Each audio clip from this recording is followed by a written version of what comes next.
Sobre fundo grafite, um triângulo branco à esquerda com a palavra graduação. Disciplina Estudos Organizacionais. Olá, pessoal. Bem-vindos à nossa aula de hoje. Hoje nós vamos abordar a abordagem comportamental da administração, contextualização. Antônio Lobosco, professor, veste camisa branca e paletó cinza escuro. No estúdio da Univesp, ele manuseia um dispositivo sobre o púlpito para controlar a apresentação de slides. O primeiro exibe o nome da disciplina e o tema da aula: abordagem comportamental da administração, contextualização. Bom, a teoria comportamental, ela surge no final da década de 1940 nos Estados Unidos. Ela é uma evolução da teoria das relações humanas. Então, lembrem-se que quando nós terminamos a aula que abordamos sobre a teoria das relações humanas, nós apresentamos algumas críticas. A teoria comportamental, ela vem diretamente sobre essas críticas e novos estudos sobre a administração. Então, a teoria comportamental também é uma importante teoria sobre os estudos da administração e que impactaram muito a vida das empresas e das organizações até os dias de hoje. Vocês vão ver reflexos disso ao longo das aulas, tá? Bom, as principais críticas da teoria comportamental às demais escolas abordaram os seguintes aspectos. Teoria clássica. A teoria clássica é extremamente mecânica, mecanicista, né? Toda aquela estrutura engessada. A teoria da burocracia de Max Weber, eles começam a falar sobre a rigidez documental, né? Então, lembra que nós abordamos isso ao final da aula anterior, falando sobre a exigência de documentos em excesso. E o modelo de máquina engessado. A burocracia é como se fosse um dinossauro tentando coçar a ponta do rabo. Imagina o quanto tempo ele leva para fazer isso, né?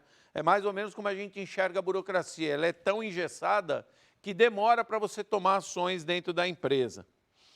A teoria das relações humanas, ela foi criticada principalmente pela sua ingenuidade. Para essa teoria, ela propõe uma série de correções, ampliando os conceitos abordados na teoria das relações humanas e diversificando a essência dos estudos. Então, não significa que nós jogamos tudo para trás, fora. Nós estamos aprimorando os estudos da administração. A teoria comportamental da administração, ela mantém a ênfase nas pessoas, porém, as pessoas dentro de um contexto organizacional e de forma mais ampla. A teoria das relações humanas, ela focava muito no estudo das pessoas dentro das empresas. Aqui começa um novo foco, as pessoas dentro das organizações que ela atua. Então, família, cidade, região, bairro, comunidade.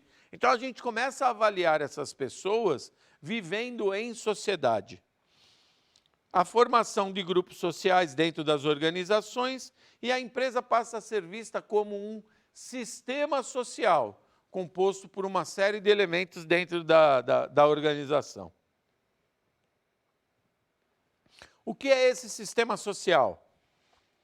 A empresa ela deve ser vista como um sistema social formado primariamente por pessoas, sentimentos, interesses e motivação. Aqui entra um aspecto crucial do entendimento da teoria comportamental. A motivação. O estudo da motivação é o principal aspecto dessa teoria. A teoria comportamental ela é chamada de teoria comportamental ou teoria behaviorista, que diz sobre comportamento. Então, aqui entra muito sobre a ideia da motivação no ambiente de trabalho. Sentimentos de amizade, hostilidade, cooperação e competição vão criar condições para a formação de grupos informais e regras de convivência. Isso tudo acaba formando uma solidariedade grupal. A teoria comportamental, ela estuda aspectos motivacionais, influenciando o desempenho dos trabalhadores e mostra a complexidade do ser humano. A isso ela passa a chamar de homocomplexos. Vejam, cada uma das escolas que nós estamos abordando tem um conceito de um homem dentro da sociedade. Por exemplo, dentro das empresas, né? É o homo economicus da teoria científica, é o homo socialis, agora chega a ideia do homo complexus da teoria do comportamento, o homo socialis, que era da teoria das relações humanas. Então vejam que tem uma evolução do entendimento de como o homem deve ser visto por essa teoria. Então essa passa a chamar esse homem de homem complexo, homem que tem complexidade, sentimentos, atitudes, desejos. Então a nossa teoria comportamental vai andar nessa linha de pensamento. Passaram a adotar uma orientação mais psicológica, com foco no ajustamento pessoal do trabalhador na organização e nos efeitos dos relacionamentos intragrupo e os estilos de liderança. O que isso quer dizer? Tem um relacionamento dentro de cada grupo que você faz parte e ainda tem a liderança influenciando no comportamento das pessoas. Visa explicar os fenômenos sociais por meio do comportamento dos indivíduos e os estudos das causas que influenciam tal comportamento. Então, por que ele está se comportando dessa forma dentro da empresa? Eu preciso interpretar esses símbolos, né? O comportamento dele pode ser estudado de uma outra maneira.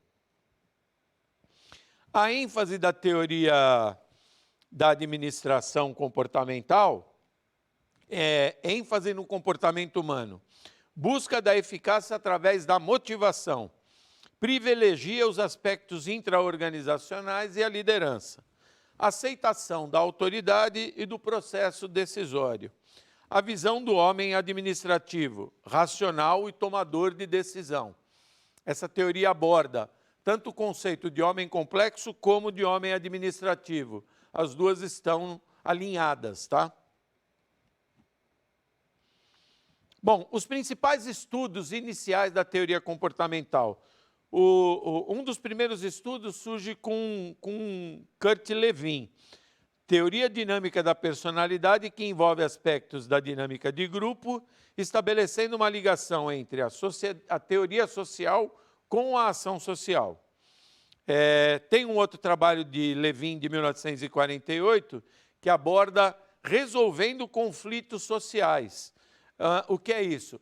Tentar solucionar os conflitos que acontecem dentro da sociedade, no caso, sociedade e organização. Tá? A teoria que focalizava o grupo como o campo das percepções, das ações e dos sentimentos humanos. E um outro estudo de Herbert Simon, que abordava estudos sobre o comportamento humano e as causas desses comportamentos. Então, são dois estudos seminais para abordar a teoria comportamental. No slide com o título Estudos Iniciais da Teoria Comportamental, as datas das publicações de Lewin sobre a teoria dinâmica da personalidade e dos estudos de Simon sobre o comportamento humano, 1935 e 1947, respectivamente. Nós vamos ver diversos autores da teoria comportamental ao longo das aulas. A teoria do comportamental nos estudos de Kurt Lewin aborda o estudo de pequenos grupos, enfatizando coesão e padrões grupais. Motivação, participação, processo decisório, produtividade, tensões, estilos de liderança são os principais aspectos estudados nesses pequenos grupos, tá? Então, não consigo analisar o grupo todo, eu pego pequenas partes para fazer esses estudos.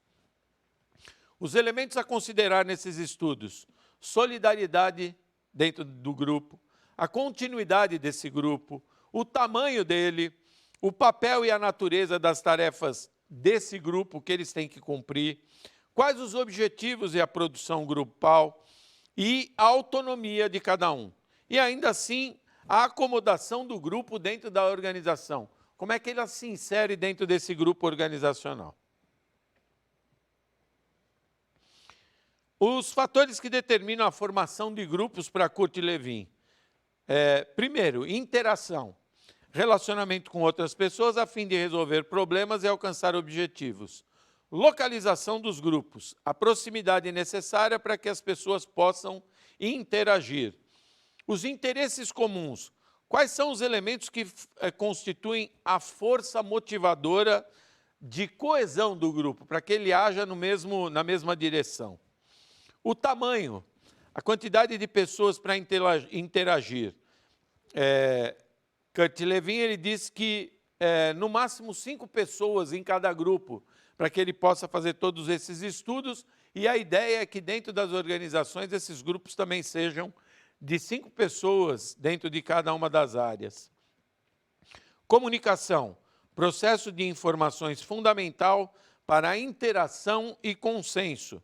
Reduzir tensões entre indivíduos para resolver problemas quanto aos objetivos do grupo. Então, ele começa a citar que um aspecto muito importante dentro da organização é o processo de comunicação entre os membros da organização. Bom, uma vez formados esses grupos, eles acabam se estruturando. Eles controlam o comportamento de seus participantes e tendem a resistir a mudanças e acabam produzindo líderes. Então, para a organização é muito importante ela identificar os líderes que são formados dentro desses grupos, porque essa liderança pode ser positiva ou negativa. A coesão grupal pode funcionar em sentido oposto ao desejado pela empresa. Então, por isso que eu tenho que analisar direitinho esses grupos para que eles não prejudiquem a organização. E a coesão grupal ainda pode produzir resistência à mudança dentro da empresa e à aceitação de regras. Agora vamos falar um pouco sobre a teoria comportamental nos estudos de Herbert Simon. Desenvolver uma ciência do comportamento humana isenta de consideração de valores. Ou seja, eu vou interpretar o cidadão sem considerar, por exemplo, valores culturais, valores religiosos, e sim o que ele faz dentro da organização. O Simon ele destaca o conceito de homem satisfatório. O que é isso?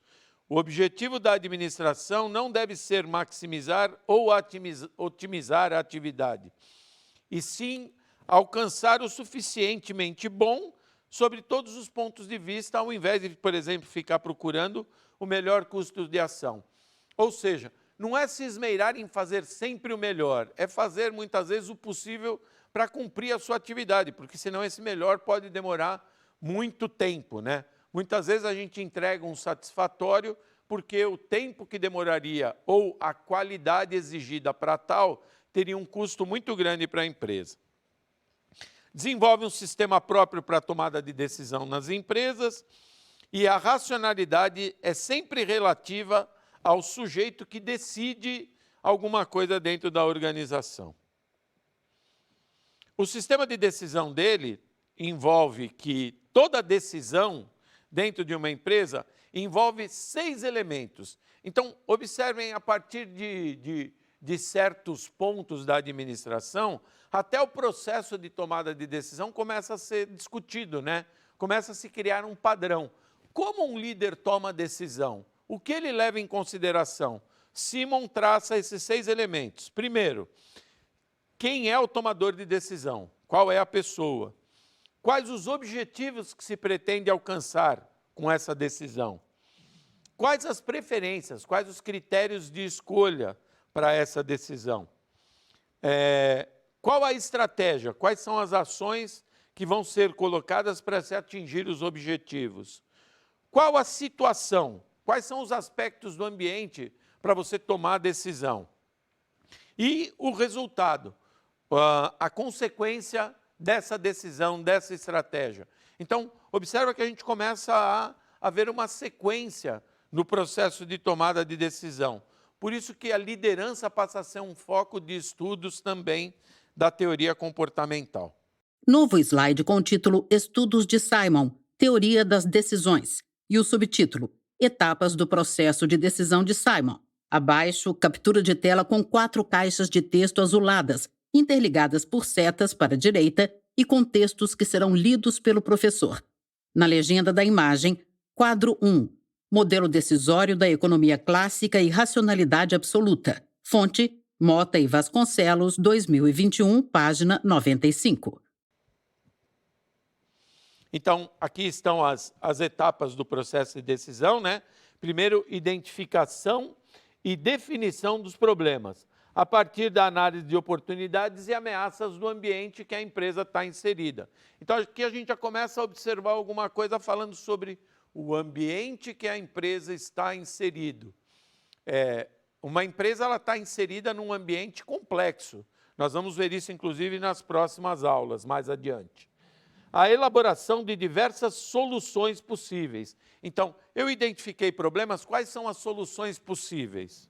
Aí eu vou comparar exaustivamente as alternativas de decisão. Então, quais são as alternativas para cada uma dessas situações?